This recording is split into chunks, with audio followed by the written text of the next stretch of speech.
What's going on, everybody? It's your boy EJ, aka Dos Hendricks, and this is the Vibrations Podcast. And we are here with two of Minnesota's most booming, popping entrepreneurs. Everybody, please welcome my boys from Team Top Figure Sal, and we got Tap Figure Wisdom. How y'all boys doing, man? Y'all boys good? Good. Good, brother. Doing good. We doing good. Yeah, man. I mean, it's been a long, hectic couple weeks, and I know you guys have been dealing with a lot of trials and tribulations through just this whole protesting and George Floyd and a whole bunch of just other things that happened within this building. So, I mean, how you guys taking that? Like, how's everything just settling in?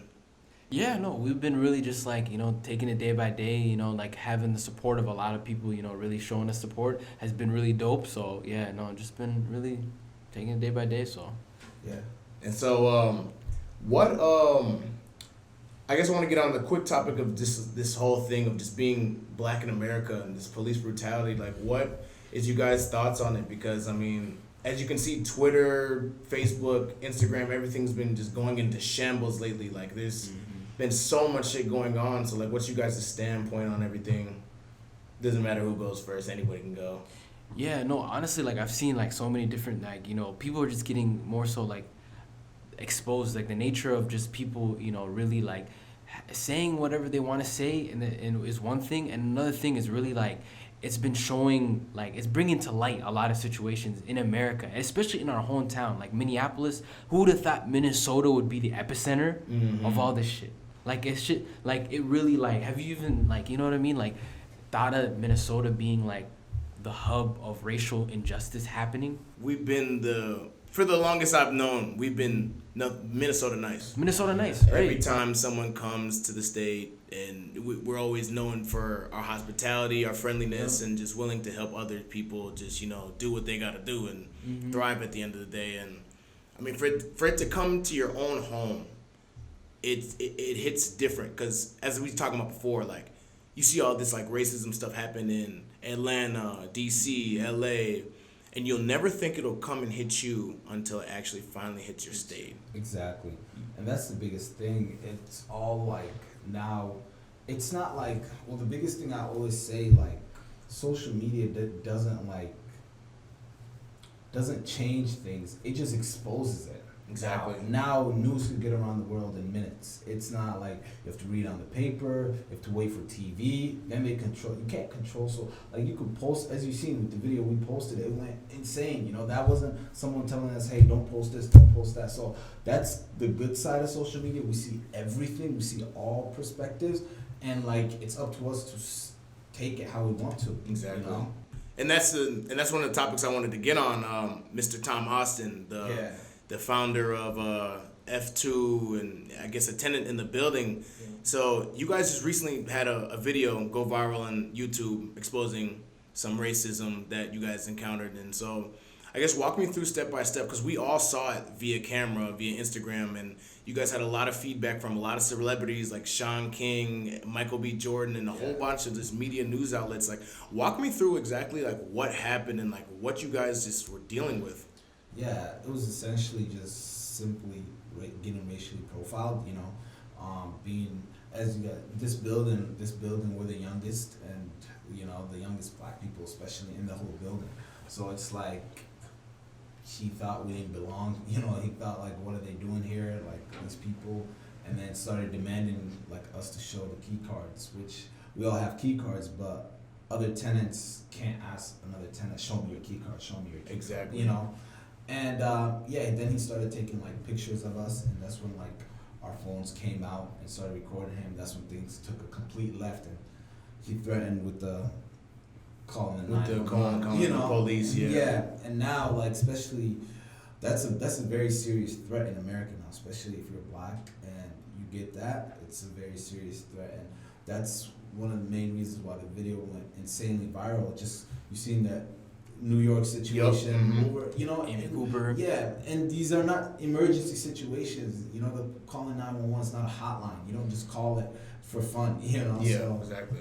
Yeah, it was pretty crazy. And just to happen in the moment, it was just so much going on at the moment. But the biggest thing is how you handle yourself. You know, exactly. You don't give them the reaction that they want. You know, that's what they usually expect. Right. He thought we're going to be aggressive back. He thought we were going to do things that he expected, but you give them something that they don't expect. You know, you stay calm, you stay collective. Always pull out your phone. You know, record, document, because you can lie about he say she say forever, but video evidence never lies. The video never ever lies. You Shows know? every aspect of every little thing. Exactly. And like I was talking to Solomon like right before this, and I was just like, you know, I don't want to call it a blessing in disguise, but I also want to say something like this needed to happen for it to get coverage, especially in Minnesota. So, I mean, even me, I've had a bad experience with the Minneapolis PD. I've had horrible experiences with them going out to the nightclub, like, you know what I'm saying, leaving the nightclub, like I get racially profiled for something I didn't do. Like I was just in the club having a good time. And now like for it to happen at home to two entrepreneurs just minding their own business, trying to come up with their money, it's sickening to watch. It's sickening for us viewers to watch that like happen to y'all. But because that happened to you guys, you guys were able to open so many more eyes on the issues that's going on today in our world. And I was just like, man, like it sucks that it had to be you guys, but you guys won. You guys won at the end of the day. You know what I'm saying? You guys won. We got justice for that situation. 100%. Exactly. So I mean, and that's the biggest thing. It's not just like justice is the biggest part of it, but the another thing that was huge for us is we want people to start react in a certain way. That's the key right there. That's the key takeaway we wanted people from that video is how you should react, because this is gonna happen. It's not that isn't the first time this ever happened. We just happened to record it. You know, it's not gonna be the last. We know we're gonna always be racially profiled. This is gonna keep happening. Yeah. It's a part of what we have to deal with forever. It sucks, but we can't be giving them the reaction they expect. They want us to be aggressive. They want us to hurt them. They want us to use us as a weapon later. They want us to prove their point of what they already think of us. Exactly. So that's the biggest part. And once you get it on video, you can always like things now, especially with racial. It's like we didn't even think that video was gonna go that viral. Like I never used Reddit, and then like a buddy I went to high school with texted me. He was like, "Yo, you guys are on the front page of Reddit," and then like insane. It was like trending on Twitter. It was trending everywhere for like the first 3 days, and we didn't even notice that. I went to bed that night. It had like 500 likes. Mm-hmm. Next morning, BBC hitting us up, CNN, ABC, every big article. So it's like, in a way, it really showed what we go through. It showed more depth, you know, and people just think we don't go through these things, you know, they overlook it because they don't face these. They don't face these problems just like us, exactly. And I was gonna say, like being black and being Somali, there's not really a difference because at the end of the day, your skin color is black. You know what I'm saying? Yeah, but have you guys ever faced any like racial profiling for being Somali? Because I looked up a statistic today, and there's about 100,000 Somalians in the city of Minneapolis, and we're the largest population of Somalians. So for that to happen to you guys, like I hope it doesn't happen often, but like have you guys had to deal with that? Like has anyone like came out of their name, called you guys, oh, you Muslims, you know what I'm saying? Like stuff like that. Yep, no, we faced that so many times in our business. Like a lot of people will like say, hey, yo, Somalis, yeah, you guys like scam the government, whatever, or they say things like, you know, racially like charged incidents like this happen all the time in business, wherever we're, you know, if we're doing like a pitch deck. One guy was like, you know, hey, you guys capable of even like doing this? You guys seem young. That's another thing too. Age discrimination. Like they don't think that you can even like be in the same rooms, you know. Mm-hmm. So yeah, definitely we faced these things, you know, before, and it's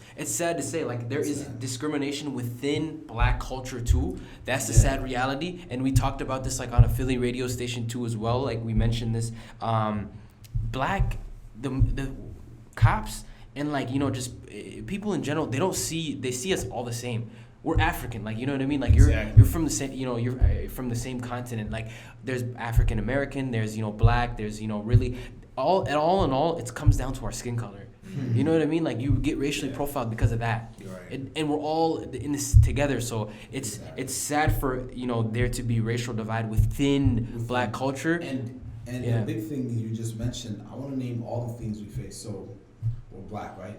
Yep. And then we're African. Exactly. And we're Muslim. Exactly. And then we're young. So it's like so much. It's almost like when you crush one barrier, you have to get like five more barriers ones, and five more discrimination topics you guys have. It's crazy because I know you guys personally. I know you guys are making a change within the e-commerce world, within just being a black businessman in America. Like again, like and another thing, like how was the support that you guys got from the whole situation? You guys blew up. Yeah, like you guys went to the moon. It was crazy. We had a lot. And the thing is, I realized, just to touch on what you just said too, like in terms of that also gives us really, I think that's where we get the thick skin from, that resilience to keep pushing forward, you know? Yeah. And that's the biggest thing. And yeah, like the support was wildly amazing. Like we had our supplier in, China reach out to us. And she was like, is this you guys? Our Indian, the supplier too, reached out to us. Like a lot of people from the UK reached out to us. They were like, is this you guys? Like, we went international. Celebrities, like really. DMing, they were like, hey, here's my number. If you ever need anything, just reach out. That is actually insane. And I don't expect you guys to name drop, but if you want to for the people, would you mind naming a couple news stations, a couple celebrities that actually hit you guys up? Yeah, so, damn, who the news stations, so like there's a lot. Time Magazine is doing a documentary on us. PBS, Did national TV, ABC, CNN, Forbes, Business Insider, BET. And then from the celebrities like Michael B. Jordan, Amanda Seales. Yep, DC and Fly. Mm-hmm.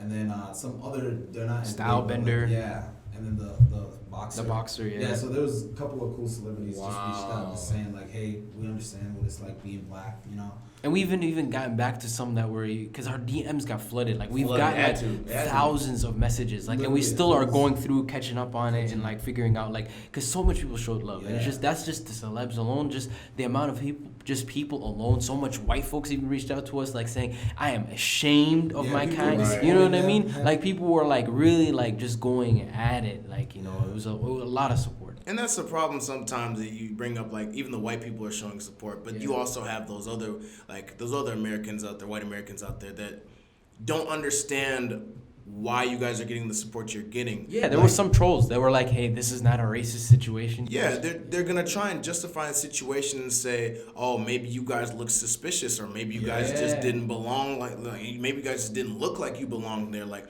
how can you judge someone off just the base of how they look, sound, how they carry themselves? Like you don't know that. Like you don't know that until you actually meet them. And I guarantee you, those ignorant people, the minds that are just set on like justifying the situation, they meet you guys.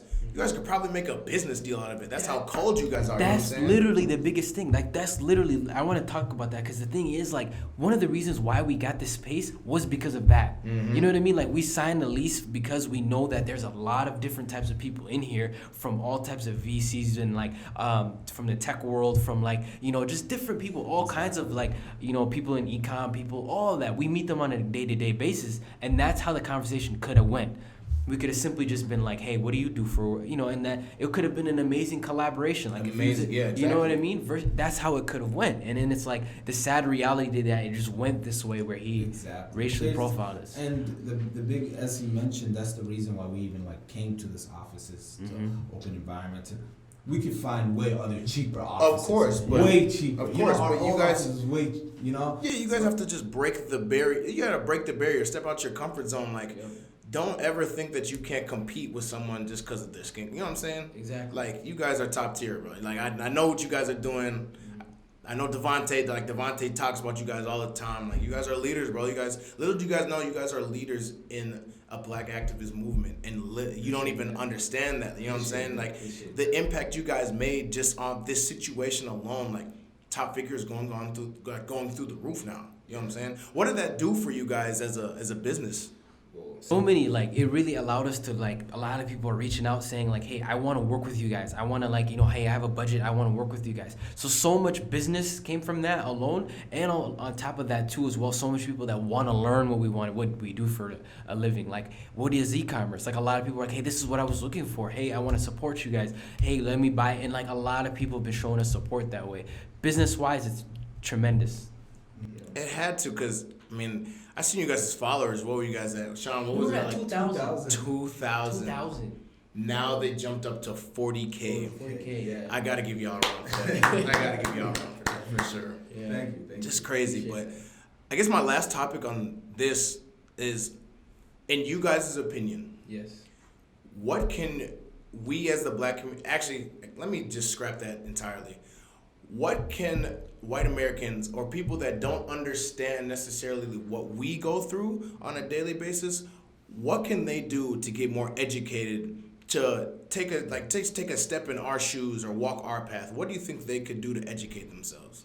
I think the biggest thing is they just have to really, like, I would suggest learning more about, black-owned businesses, really understand what they go through, and really understand the crutches that they are on. Like, a lot of people are quick to say, like, hey, especially with the businesses that got burnt down in Minneapolis, like the black-owned businesses, a lot of them might never reopen again. You know what I mean? And that's a fact. And a lot of people think that, hey, why they have insurance, or, these type of statements should not be said. Ever. That's the biggest thing that a lot of people have to understand is white America. Like, the one biggest thing is, like, a lot of, like, the situation is so much different. You guys had generational wealth transferred down through many different, you know what I mean, versus where it's black owned. We're gonna be the only reason, like, our parents even get generational wealth is because we had to start that movement. You know what I mean? We had to quit our jobs, figure out a way to, like, build generational wealth from scratch. I was just about to say from scratch. We did not have anything handed down to us. And that's the biggest thing. And people, like, I want to, before we get into that, I want to go back. That's a great question you mentioned. The biggest thing we need to start doing, we need to stop with the talking and start putting money into the black-owned businesses. Correct. That's the biggest thing. We got to start there, because I see too many times where we're not supporting black-owned businesses and we're supporting something else that sells the same exact thing. We got to actually start putting the money there, because you never know, they might not be meeting rent that month just because they only had 10 customers the whole month. As of that other business, they're doing well off, but they sell the same thing. So we got to just actually start putting money into our community. So in the black community, the dollar stays about 6 hours amongst us and then leaves. In the Asian community, it stays 30 days. Jesus Christ. Do you see the and I difference guarantee you not a lot of people know this information. Exactly, because we're not investing in ourselves, And another thing is, we have too much ego. We have too much pride, too. Because us three could come together and start something, and who knows, it could blow up, But this is what we think. Oh, I know all the answers. Why would I go work with him? Mm-hmm. Oh, I know all the things. Wow, it's that sense of ownership, So that's another thing we gotta start putting aside as being black, That's one thing. I'm not gonna lie. The white community is better than at us. These people could hate each other, but they will do business together. They will, because they never put business and friendship together. Exactly. They will literally hate your guts. They will go to their wives and tell you, "Damn, I hate Dan," or "Damn, I hate Charlie." Like, next day they're but the next day they're smiling. "Oh yeah, how you doing?" Like, "Yeah, let's make this play." You know what I'm saying? Exactly. It's a greater purpose. It's a greater purpose, and they put the egos aside, and that's how they're all so successful. And they've been teaching that to their kids, and that's financial literacy. It comes down to family, and we didn't learn that. We don't get that level privilege of just getting that handed down to us. So we gotta start educating ourselves. Start, like, investing among ourselves. We gotta start putting money in black-owned businesses. And as far as investing into yourselves, I love to get on the topic of you guys and how you guys started up. So I want to just ask, like, what is and I told you before, you don't have to spill the whole formula, but what's the secret to Team Top Figure success? And I understand you guys went through plenty of trials and tribulations to get where you are today, but what's the secret? What makes y'all different in the e-commerce world? I think the biggest thing is we stayed consistent. Like, I could count, like, really when we started off, we had, like, even Devontae can attest to this. Like, we really didn't make money for a whole week. We just stick together and we just tried a bunch of different things. Eventually, one thing stuck. You know what I mean? So it's like, but because so many businesses, we did real estate, we did just like in general, like we did multi-level marketing, we did we started a t-shirt line, we did so many things, and the biggest thing really we realized what we're passionate about is just selling things online, especially especially using social media.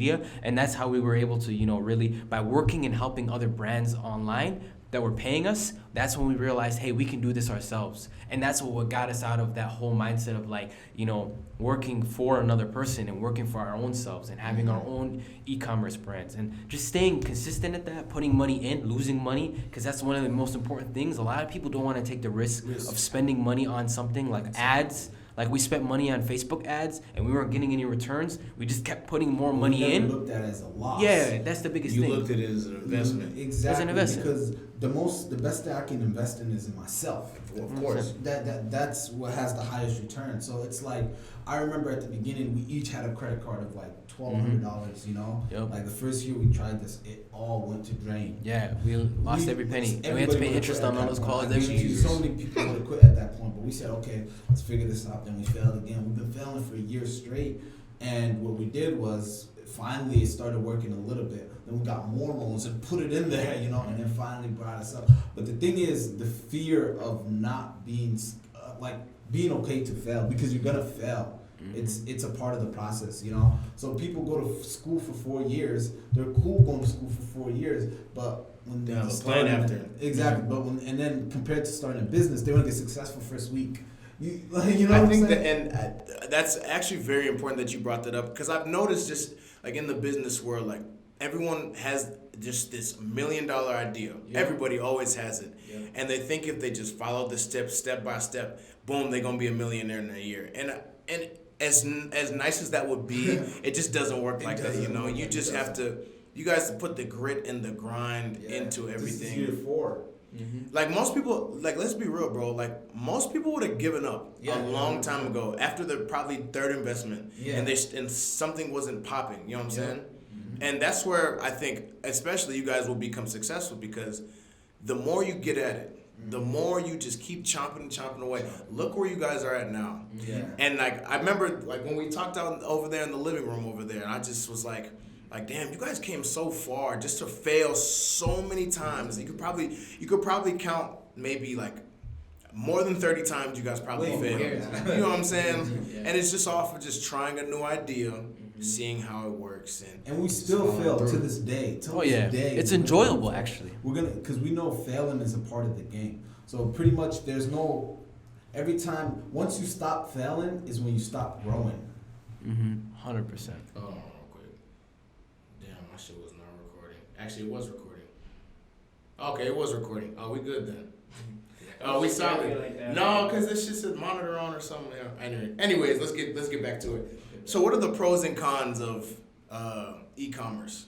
Like, why would people not want to go into this? Well, the biggest, there's a lot of pros, but I'll actually name some of the cons. It's not a quick get rich quick scheme. You know, you don't just do it and you get rich right away. If you don't have good processes and you don't know how to like be organized, it's gonna fail. Yeah. If you don't put the time in, it's gonna fail. Yeah.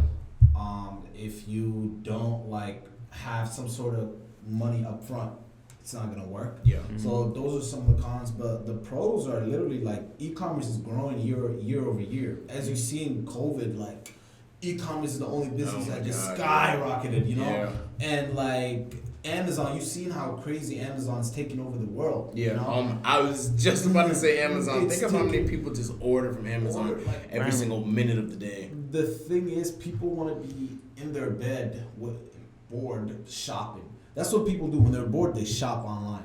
Nobody wants to get up, go to a retail store anymore, just walk through. It's too much time. When I can just get it online in 3 minutes. You know? So it's gonna keep growing. It's not slowing down anytime soon. It's passive, you know, it's really, really, really scalable. You can make like a lot of money if you do things right. Absolutely. There's so many pros to it, but those are some of I wanted to focus on some of the cons, because I don't want people just coming in this thinking it's just sweet, yeah. You know? It's definitely not sweet. Like we failed for a year and a half straight before we got success in it. Exactly. But one of the things that helped us a lot is we seen someone that's been through the blueprint, you know, and we just took that model and kind of added our own twist to it. That's the biggest thing, really, is like, you know, find somebody that can really, like, you know, that's doing what you're doing, and then that's really been where you've been at before. Absolutely. And then like take advice from them. It's like seek a mentor. You know, it's very important to have a mentor because it gives you a lot of shortcuts. You know. So damn, you guys answered actually a majority of my questions on that topic. So I believe I can go on to the next topic. Wow, but no, I'm proud to say, like, because even myself, like, I talked to Solomon, like, I want to get into this e-commerce stuff with my little supplement business. And just like learning how to drop ship, learning how to communicate with sellers overseas, and like, what's one thing, like, because I know you guys do your boot camps, like, what's one thing you would tell someone, like, what's your sales pitch to getting someone into the e-commerce boot camp? Or do they just come like just wanting to know knowledge? Yeah, so right now our boot camp is closed right now just due to COVID. Yep. Everything. But it's been, and there's a wait list for that right now. So it's like, the thing is, we have an online program that just walks you through from beginners all the way to the end, you know, gets through all the points. But the thing that I would say is don't get it unless like you're gonna be committed. You're serious. You know, serious. Yep. You know, there's majority of the people that go through our program, they're like they don't play. They're like all in. You know, they want to change their life. So it's like, if you got the right mindset, and there's things that we can't help you on. I can't help you on your drive. I can't help you on how hungry you are. There's things you just get helped on, and that's something you got to work on amongst yourself. We can show you the blueprint and everything, but that's one thing I would say. And that's what I told y'all, like, I don't gotta release the whole formula today, but just like gems. Like, this is what this whole show is about, just dropping gems. Just gems. Yeah, for anybody that wants to get into e-com, really, like, you know, the gems is important, like, to understand, like, you know, having a product, it's important to understand that you only drop ship products that are fast shipping. You know, you don't want to. It's huge for us. That's the biggest thing that I would suggest, really, that really revolutionized like our entire flow, is when you have a amazing shipping. Your customers, you're not going to face any chargebacks. You're not going to face any sort of like customer service issues. Exactly. It's all around the customer at the end of the day. If you can really pick products, don't pick no shitty products. Yeah. They'll make money, but like if they break as soon as they come to the customer, you're going to get a lot of chargebacks, and you're going to face a lot of issues. Yeah, chargeback. You're going to chargebacks kills you. And the biggest thing for us, even like we even went as far, because the customers, we care about our customers so much. You know, that's who gives us the money essentially. So we even have warehouses in America now that we even ship much faster, so they'll get their product in 3 days. 3 days. The 3-day shipping is actually very crucial, because I want my product, when I order something, I want it to come right away. Yeah. And that's everybody. Like when I order something and I see that 5 to 7 day shipping, I just get a little turned off. Like, damn, like, why do I have to wait an extra week instead of paying that extra for the fast shipping, 3 days? So okay, so I guess for the last topic that we have is just, I guess, being overall an entrepreneur. So, in you guys' opinion, what are some qualities that will determine a great entrepreneur? Ooh, this is good. So number one thing we preach all the time, mindset. Go ahead and hit them with that wisdom. Honestly, that's the biggest thing, and that's what helped us so much in our entrepreneurship career. It sounds corny as it is. I'm gonna be honest, but it makes all the difference. Our mindset is, I think, top tier. Like, we've invested so much into our mindset before anything. It's like top tier, because there isn't someone, there's like nothing people can say to us to get to us, you know, to try to slow us down. We know how to remain positive is key. We know that speaking things into existence is key. We've been always doing it. You know, we've been like speaking things into, like, we were talking about Forbes, and when we went to Forbes 30 under 30 this year, we were talking about these things from years ago. Being able to find private, all that, like all these things that manifested into. Seeing these things before it's happened, because it can't happen unless you think about it. You gotta think about it. You gotta be obsessed with it. And you have to make it normal. Like, you have to really normalize your visions. Like, in terms of, people always get intimidated by their goals. You can't get, if you're scared of your goals, you're not achieving them. That's the thing is, exactly what I was about to say. Because again, just like we said earlier, like you have to be confident in what you're doing. You have to be confident in your product. Like, you have to be confident in what you're trying to get to sell. You know what I'm saying? Like, you can't just give up just because one thing doesn't work. Exactly. And dream big. You have to dream big. It's all perseverance at the end of the day. That's the thing, because once you have small dreams, it's like, okay, then what? You know, like, you set yourself too short. Small dreams are like step-by-step things. Exactly. Like, very small steps. When you dream big in this world, you want to take a big leap every single time. It's like long jump, like long consecutive jumps, like in training. You want to get to your destination. Like I want to get to that green marker right there. I don't want to get. You gotta put more efforts to jump. Exactly. It's like you charging up, and then instead of if you have like a small goal, it's like let's say your body's not gonna. Yeah. You know what I mean? Let's say your goal is to make $100 a day, right? You reach that, then you get comfortable. You're like, I reached my goal. But let's say your goal is to make $10,000 in a day. You gotta be hungry. Your drive just gotta be just. Because you're gonna shoot at like you're probably gonna make $500. You won't be like, fuck, I'm not there yet. Fuck, man, I gotta get. But you're gonna be so better off than what you realize. You'll realize like, damn, like I blew past 100. You know what I mean? Because you're thinking big, and then when you're thinking big, it manifests into bigger things. Not only that too as well. I want to add a big thing is you surround yourself with people who are also thinking big, because that's the biggest thing. We all literally when we talk, like our group, not us two alone, but like us four, people literally like they'll look at us and be like, y'all talk crazy. We used to talk crazy. Yeah. And I kid you, I guarantee, like literally, like I'm talking 2-3 years in, we used to talk like, hey man, yeah. So did you deposit $50K into your account? Okay, cool. Did you? We weren't close to that. We used to just be like, yeah, no, hey, I just hopped on my jet. I used to do this, I did that, right? We used to just talk like that, and then we normalize it, and it would sound corny. But the crazy thing is, now that shit is normal. Like, you know what I'm saying? Now we have to start talking more crazy to ourselves, where we're like, all right, okay, you gotta, did you cash the $1 million check last month? But see how all that manifested, because like now when I see you guys on social media, you're either promoting your product or you're flying on a jet.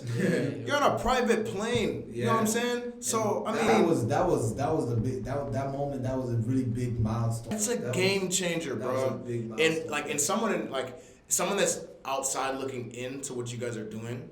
When I see someone on a private jet plane, I'm like, damn, he made it. Like these dudes is made. You know what I'm saying? And you guys are only going up, bro. And what's crazy, we got racially profiled. Oh my God! Let me talk to that. So basically, like, so okay, we went to the terminal. So when you fly out of private terminals, they're called FBOs, right? Yeah. They're like mini airports. It's like think of it as like a coffee shop, but it's literally like it's homey, it's like a lodge actually. That's what it looks like, you know. It's very drinks. They give you drinks and all that, right? But then the thing is, a lot of times it's very dead quiet and everything. So you walk in, 99.99% of the people are middle-aged white men that are in there, right? So they automatically see young, black, some like, you know what I'm saying? Like, they probably thought you guys sell drugs. Not only that, the funniest thing, we walked in, we said this. So I said, hey, you know, like usually, so we'll give them like the tail number of the plane, right? So like, hey, I'm coming in here, you know, I just want to check on the status of flight tail number NXJ, whatever, right? And she's like, oh yeah, the plane's here. Yup. Are you waiting to pick up the people? She thought we were Uber drivers. Wow. Are you waiting?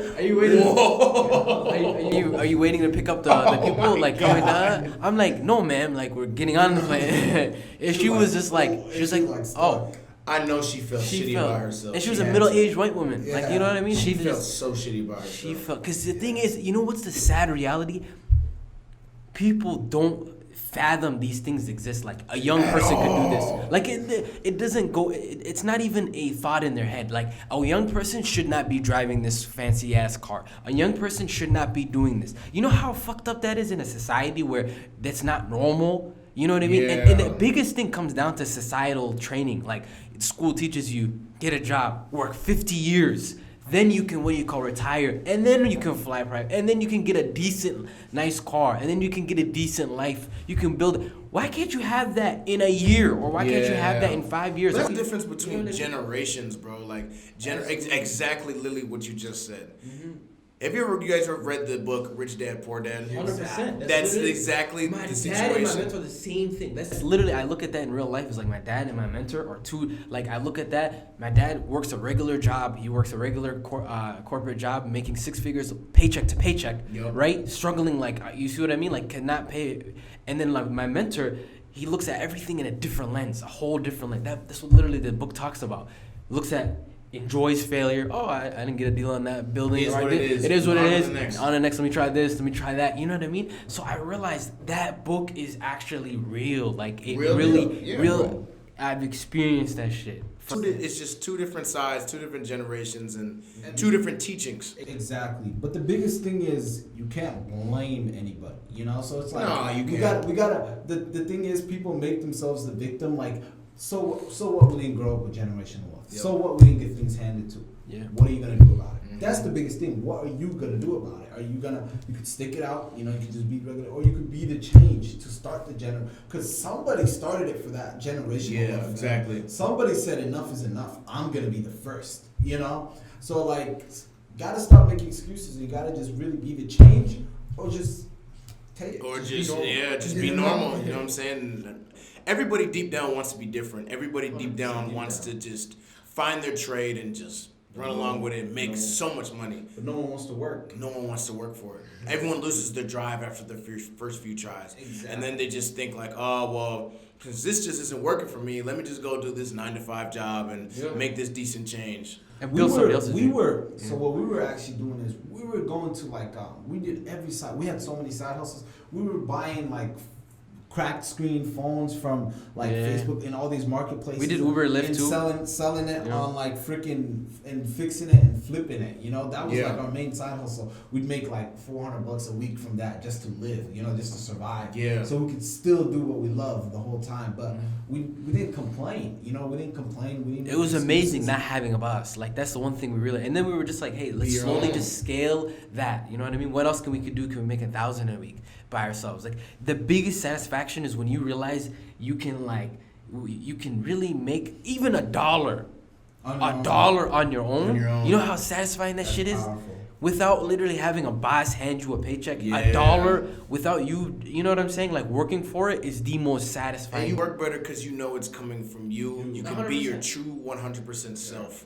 You don't have to fake it in a corporate office. You don't have to fake it to anybody. You can be your real 100% genuine self while you're making money. That's it. And the thing is, you should never connect your drive to money. That's the thing with people. People think, I've been working so hard, but I didn't make no money. That's what it is. At the beginning, you gotta work 20 times as hard, and you're not gonna make anything. But it's gonna flip later on. Exactly. You're gonna make 20 times as much and work such little. That's why when you see these billionaires, they're barely working. They're just chilling like because they chill on their couches. They put in their first 10 years. They lost 10 years. They were cool with not partying every night, losing everything the first 10 years to have the rest of their life just chill. Rest of their life and their kids eating, family eating forever. You know. So and that's just to conclude on this topic. Like, that's one thing we just.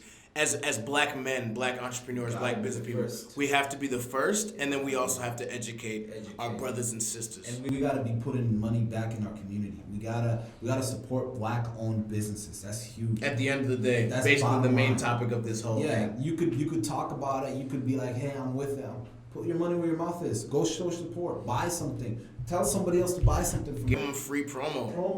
Give them free promo. Like, you know what I'm saying? They deserve it. It's all those things. So, here's my last question. What's one, from each of you, what's one personal advice you would give to a young entrepreneur that's, whether they're selling something on their own without doing e-commerce or doing e-commerce? Like, what's your one piece of advice you would give to them? For me, starting off, what I would say is really surround yourself with people who have the same mindset as you, really, because early on, that's going to matter the most. A lot of times you might get negativity, and we faced it from our own family, from our own friends, you will get negativity, and you will get, sort of like pushback from these audiences, and the thing is, you have to quickly find a circle of friends or people to surround yourself with to be able to just push you over that edge all the time. Like, hey, no, don't worry, I face the same issue. Cool, let's figure out another way. Boom. That's the biggest thing I would say. It really will help you in your mental health. Growing as an entrepreneur, you really won't have much problems that you will face because you'll be able to go over it easily with this great group of friends, So, it's love. Influence. It's love. Yeah. And my thing is, put your ego aside, because ego will keep you broke. Reach out to that person that you want to collaborate with. Reach out to that person that you think it could help you. And another thing is always just have a positive mindset. Understand that you're gonna go through trials and tribulations. You're gonna be failing a lot, but don't let that be what stops you, because the moment you give up is the moment you're done. Exactly. That's love, man. That's love that I can finally get you guys on the show and just speak on the issues, and you guys could up your brand and just give these people some gems, man. Again, that's all the show is, man. It's catching a vibration, man. Just you know what I'm saying? Just vibing, bro, the whole time. So thanks for having us. just like thank you guys for coming, man. I mean, I know things have been hectic for y'all, and y'all celebrities now, damn near. I'm over here blushing and shit. So, yeah, man. Appreciate y'all coming on the show, man. This is the Vibrations Podcast. It's your host, a.k.a. Dos Hendrix, man. We got my videographer, Hibachi Bugs, in the background, you know what I'm saying? So, make sure you guys follow Team Top Figure on Instagram, Top Figure Sal, Top Figure Wisdom. And, man, listen to these vibes, man. Catch a vibration. So, we'll see y'all in the next episode, man.